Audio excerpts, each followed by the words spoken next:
Hello, everyone. I'm here with MangoTownMatt playing Alveole. I believe that's how you pronounce it. Alveole, something like that. Alveole.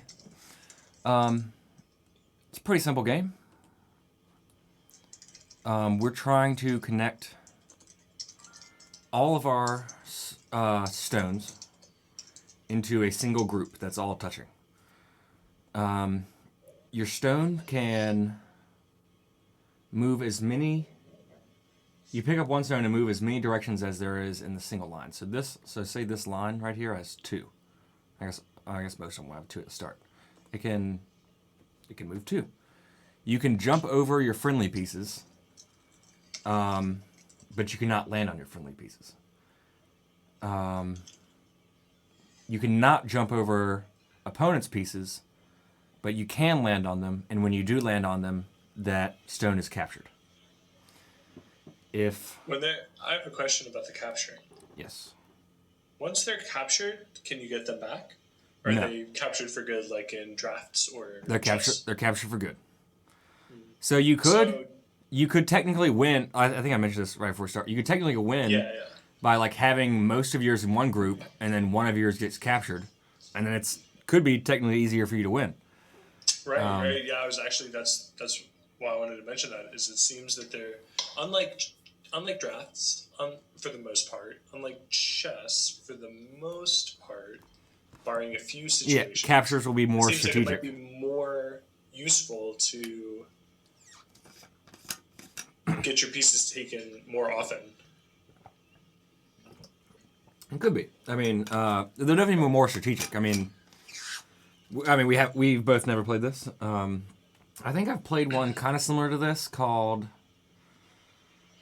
Fields of Action or I think Fields of Action, I believe. And that was on a square board. Me and Mike played that like probably almost a year ago now. Yeah. You want to start it off? Yeah, let's do it. All right, I'm red, Travis is blue. So it seems like not a terrible idea to get your pieces in front of each other since we can jump over ourselves. I'm going to try that out this first time and see.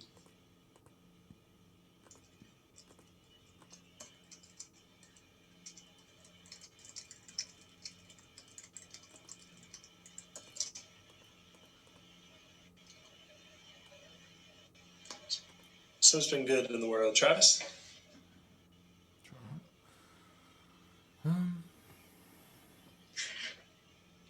Most things. I mean, nothing's been bad, I don't think. Weird.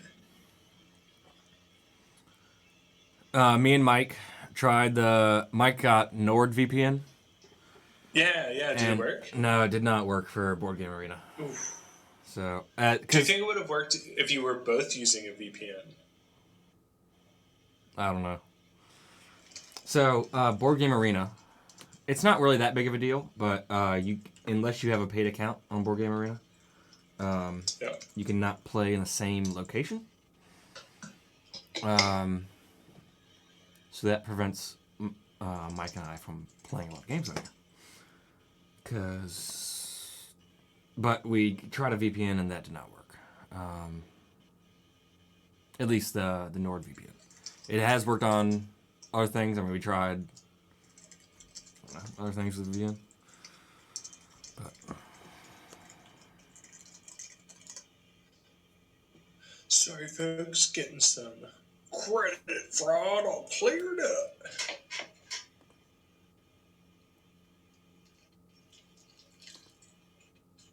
I guess I don't know if that's a good example of credit fraud. We're not going to talk about it. Not fun when someone tries to make charges on your card.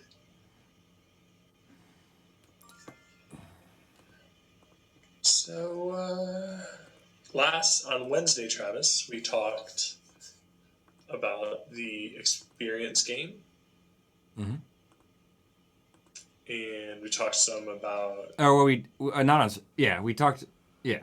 So, during the stream, we talked about data, but then after the stream... Right, and we also talked about data. But after the stream, we talked about Yeah, the experience, the philosophical Oh yes. thought experiment, the experience machine. Yes. It's I'm so sorry. I tried to mute.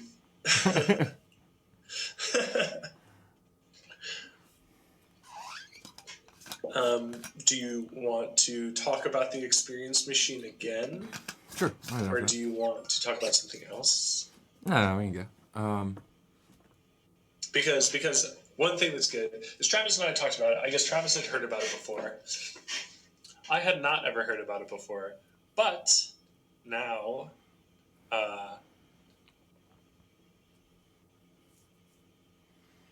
had a little bit more time to consider certain things, certain aspects of it. So we probably have a more educated conversation now.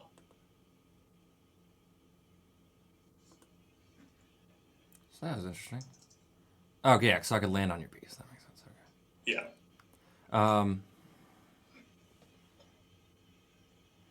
So the experience machine is, I'll give a very broad. Feel free to look this up on your internet and find out more about. Travis, if you want, I can send you a great PDF that I found that helps me. You can, if you want to, like, post it in the chat. Sure. I might try to save it and post it on YouTube because that's probably going to be more people than the chat. But yeah. So it's basically an argument. I would say less of an argument and more of a philosophical problem. Yeah, philosophical question. I guess thought experiment would be the best. If you were told that you could plug into a experience machine and experience, say, 500 years of bliss, you'll know it would be happier than your current life. But you would be in a comatose state in the real world. But everything you experience will seem, indistinguishable from the real world. And the question is, would you do it?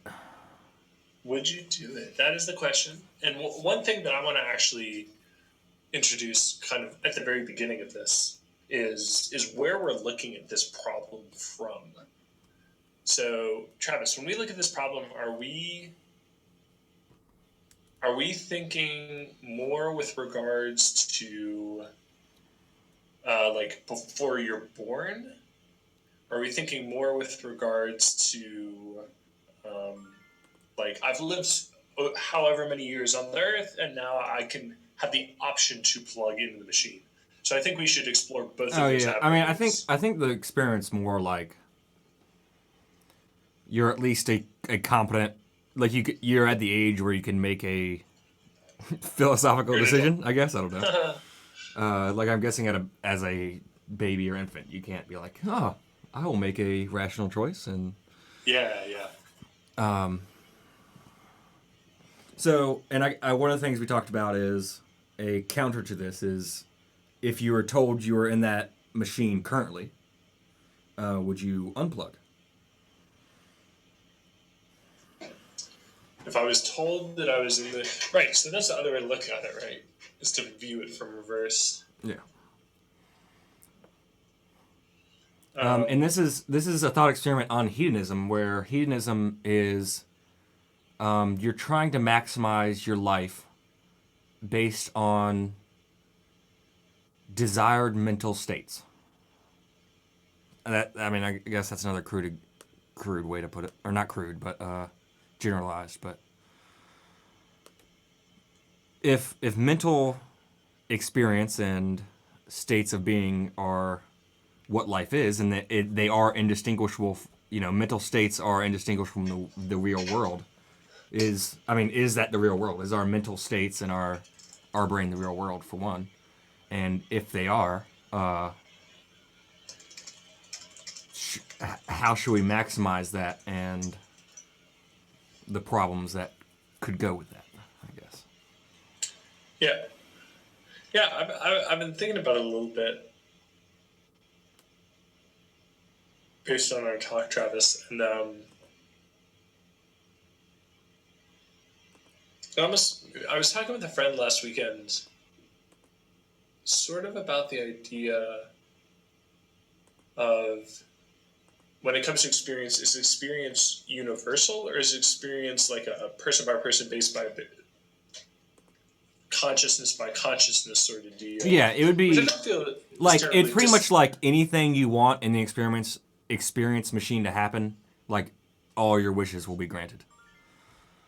Yeah. But so I was thinking about it, and I was like, well,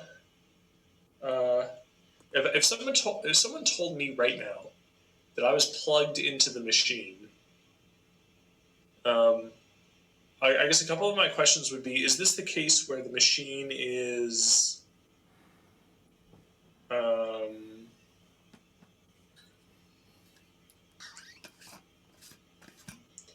if I unplug, do I die? Or if I stay plugged in until the end of the experience, do I die? Yeah, it's. I think it's you. Once you unplug, you'll be dead. So like in the experience machine, it'll be me finding out that I'm plugged in, and so the choice is to unplug and die. Not in that way. Okay, so no. So yeah, if you're looking at it from reverse way, if they're asking you to unplug, like you wouldn't die. They're not asking you to kill yourself. I mean, you have to be careful, right? Because you might unplug. Yeah. To like a real bad. You might unplug to like a terrible world. Yeah. Like it could be like the Matrix, right? It is in some sense exactly that, where you unplug and then it turns out that it's a sort of dystopian future.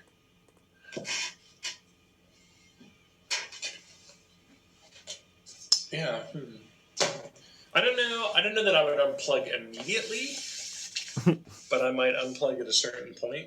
Because I think actually another thing that maybe runs parallel to this isn't the idea of unplugging to some degree like almost like suicide, right?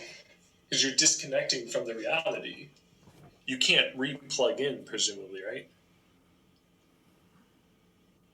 I'm guessing in this thought experiment, probably not. Yeah. Like, I don't think you don't get to make second choices, and you have to figure out which one's the moral choice, and that's your choice. Or maybe not moral, but like... you could ask people who are very religious. If you found out you were just asleep in heaven, would you choose to wake up, or would you choose to stay in this dream?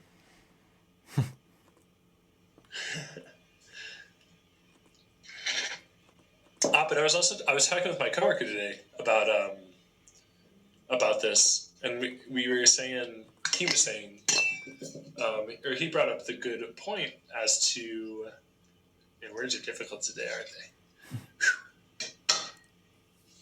they? Being nailed to the cross will do that to you. Go ahead. Yeah, go ahead. He was saying... He was asking a good question that was basically like, when you're plugged into the experience machine, is it like a machine creating the reality, or is it your mind? Oh, okay. That on here it says, I'm reading Wikipedia. I'll just read a little bit. Like it gets to it on the second paragraph. So it says the experience machine or pleasure machine is a thought experiment put forward by philosopher Robert Nozick, Nozick, in his book 1974, Anarchy, State, and Utopia. It's one of the best-known attempts to refute ethical hedonism.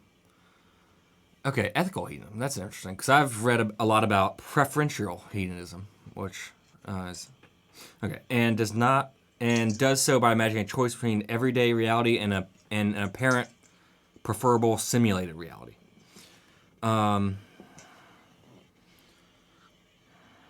So he asked us to imagine a machine that could give us whatever desirable or pleasurable experiences we could want. Psychologists have figured out a way to stimulate a person's brain to induce pleasurable experiences that the subject could not distinguish from those he would have apart from the machine. He then asks... Can you say that one more time? So psychologists have figured out a way to stimulate a person's brain to induce pleasurable experiences that the subject could not distinguish from those he would have apart from the machine. So the person would not be able to tell the difference between the machine and the real world. Travis, here's my question for you. Does the experience machine function under the assumption that we are conscious while hooked into this machine? I mean, like, mentally conscious. I believe so. The wet dream is a great example. It could give us whatever we want. So no. I get that it could give us whatever we want. My question comes down to so when we think about a human, right? Mm-hmm. You can think about a human as like having a soul. I don't necessarily think that we have souls. That's not what I'm saying. But you can think of a human as having a soul. You can think of a human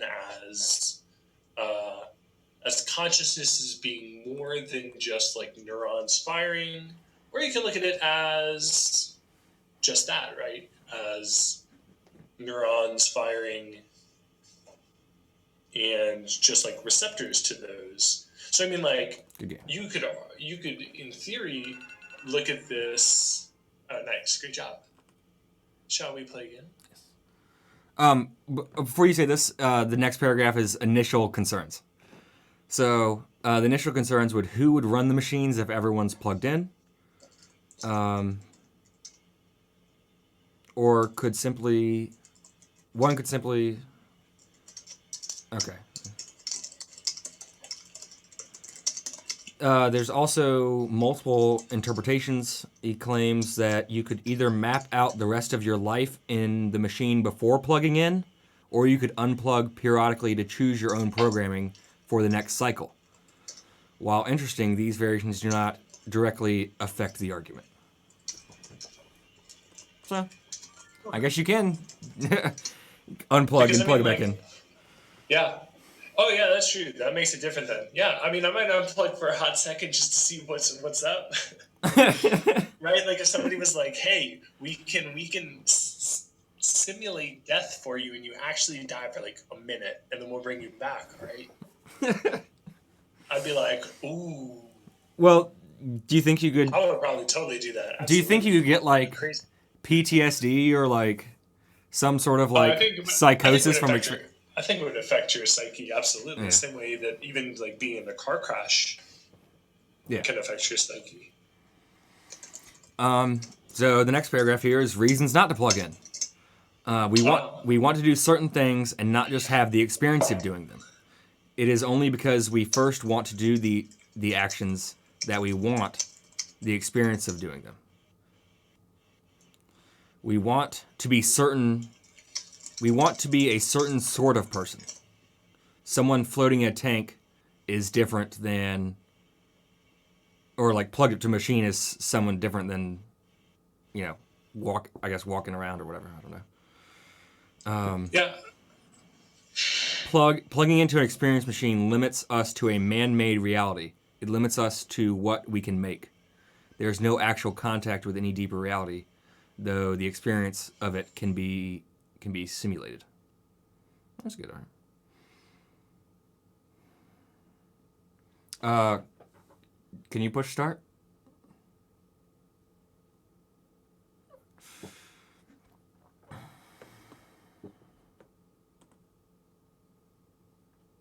You must play a token. Oh, okay.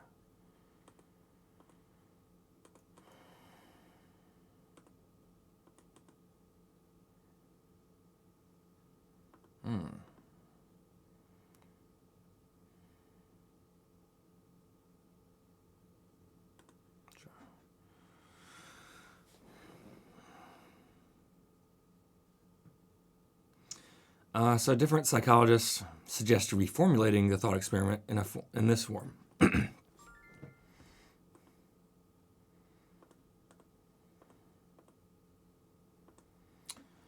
You wake up in a plain white room. You are seated in a reclining chair with a steel contraption on your head. A woman in a white coat is standing over you. The year is 2659. She explains the life which you are familiar is an experience machine program selected. Oh, okay. So this is just probably the opposite. Selected by you some 40 years ago. We at IEM interrupt our client's program at 10-year intervals to ensure the client satisfaction. Our records indicate that at your 3 previous interruptions, you deemed your program satisfactory and chose to continue. As before, if you choose to continue with your program, you will return to your life as you know it, with no recollection of the interruption. Your friends, loved ones, and projects will all be there, of course. You may choose to terminate your program at this point if you are unsatisfied for any reason. Do you intend to continue with the program? If we feel differently about this version of the story compared to the other one, it's according to this psychologist, it's due to a status quo bias.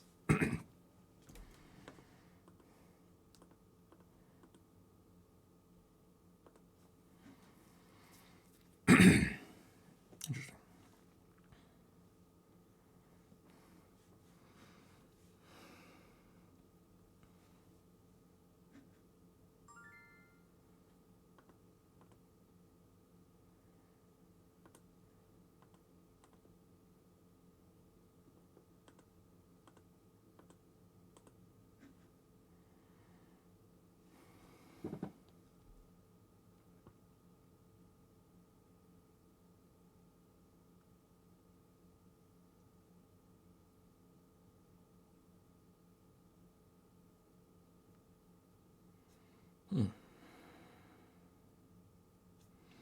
So yeah, that's a pretty.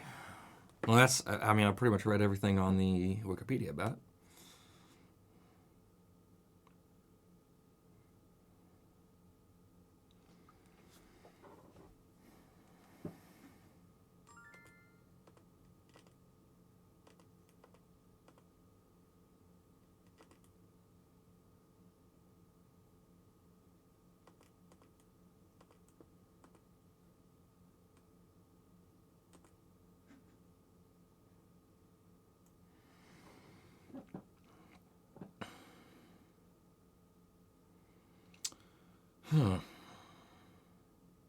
I think I'd probably plug back in. That makes sense. If this was, I don't know. Yeah, if this was, well.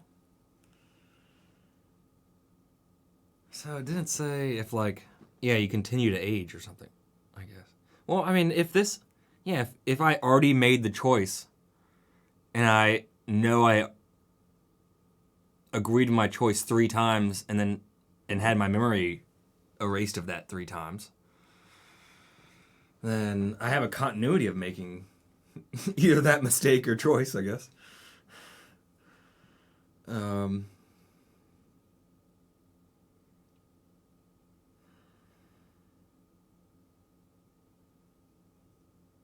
mental state which is desired.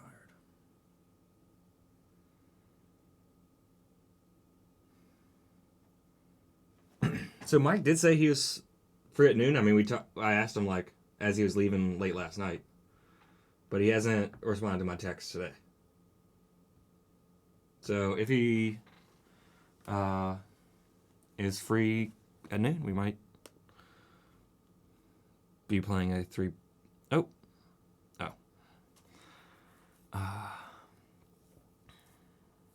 game in a little bit. Matt muted his microphone, so he might have had to go deal with a cat or something. Oh, yeah. You know what? I was wondering why you weren't responding to anything I was saying. I did have to go deal with some stuff.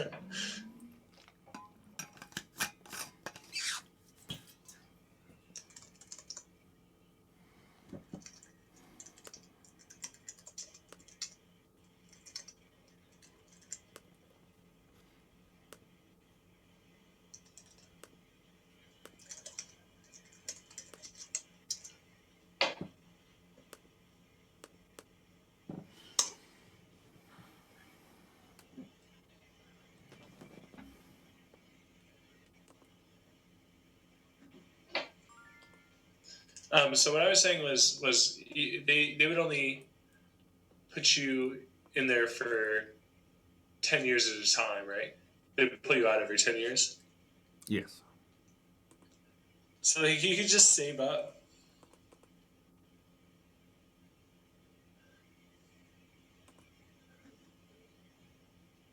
Just save up. Yeah. Save up for like 10 years, right? Then go do the experience machine for 10 years. And then if it's like the best thing you've ever experienced in your entire life, like sure, maybe then, you know. Another thing I've heard about this is like a drug argument. Like someone, would it be like, so if experience is the only thing that matters, so say, not that this would ever be the case, but say someone would, give me something like, I mean, I've never done these drugs, obviously, but I don't know, a strong drug, heroin, cocaine, whatever, and my mental state was addicted to that, but they had enough to give me for the rest of my life or whatever. And so would it, and say that drug, I mean, I'm not saying those hard drugs are preferable, but that hard drug was a... drugs are bad, okay? A really pleasurable mental state. Would it be ethical to be on those drugs knowing that I had a lifetime supply, or I guess it might be a little bit different. There's probably more objections to that than the other ones put forth, but... Well, I think about it a little bit like this. I mean, like, I think religion's a really easy lens to apply to this problem, right? Mm-hmm. It'd be like if somebody was like, yo, join our religion, and then when you die, you get to go somewhere perfect. And in that perfect place, you'll just live forever, perfectly. You'd be like, well, sure. Why not? So it'd be like asking him, like, hey, if you could plug into heaven for 10 years, would you?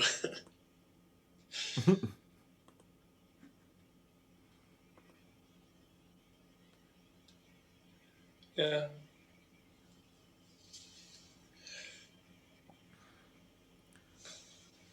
But also knowing that, like, you could age or, like, leave all your loved ones behind while you age, or... Yeah, definitely. But you would experience that they would experience it, but you wouldn't, I guess. But I guess they could plug into a machine, too. They have that choice if... Yeah, they totally could. They have the choice if they miss you. Oh, I wish I hadn't done that, actually. Oh, well. Yeah, I mean... Because I think that's one of the issues, right? Is that by plugging in the machine, you sacrifice the relationships you've already built in whatever reality you're present in. I mean, because at the end of the day, what is a relationship? You can't have a relationship without you. I mean, you could have a relationship with yourself. You could have a relationship to inanimate things and to different.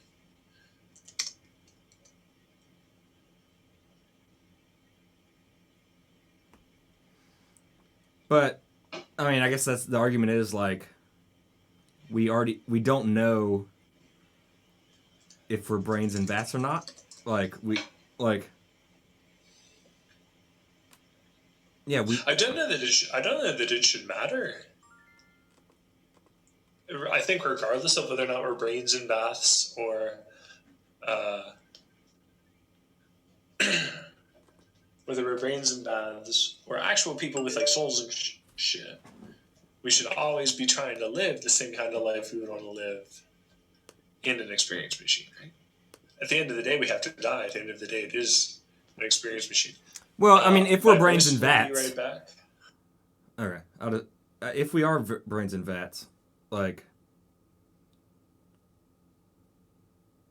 we don't have a physical body, and yeah, so being put in a vat already wouldn't really be as big of a deal. At least I would think. I don't know.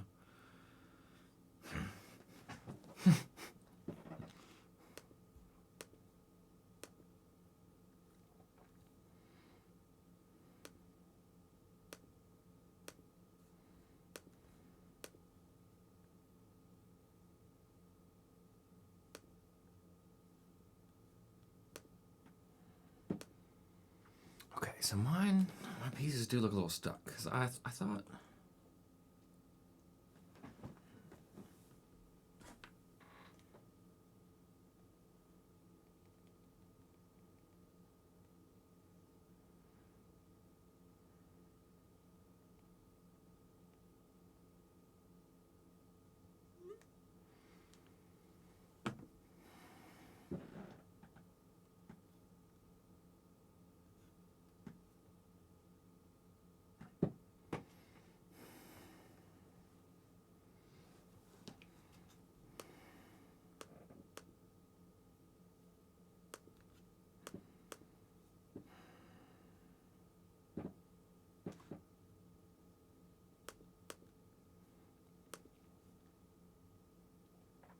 I think being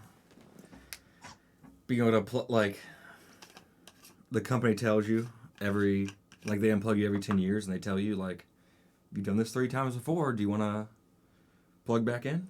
That seems more ease on the mind. So they said the bias, whatever the bias was. Where was it? The status quo bias.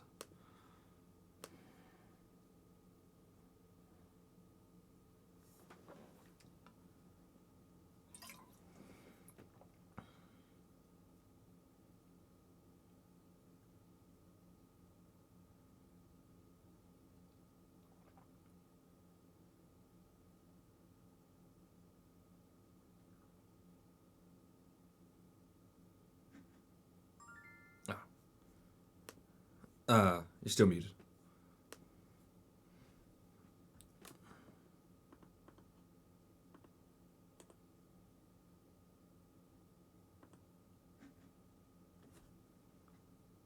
You're still muted if you try to talk or anything. I don't know.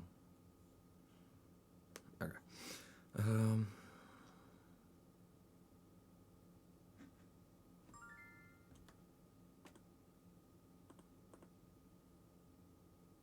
think this is a win.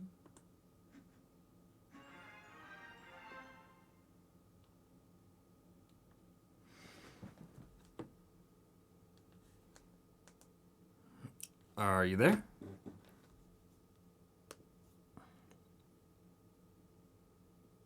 Okay.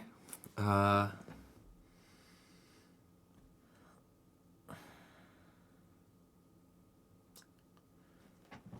right. Well, I guess I'll stop it there. This has been our first time playing Alveole. Thanks for watching, everyone. I hope you enjoyed the games, enjoyed the conversation. See you guys next time.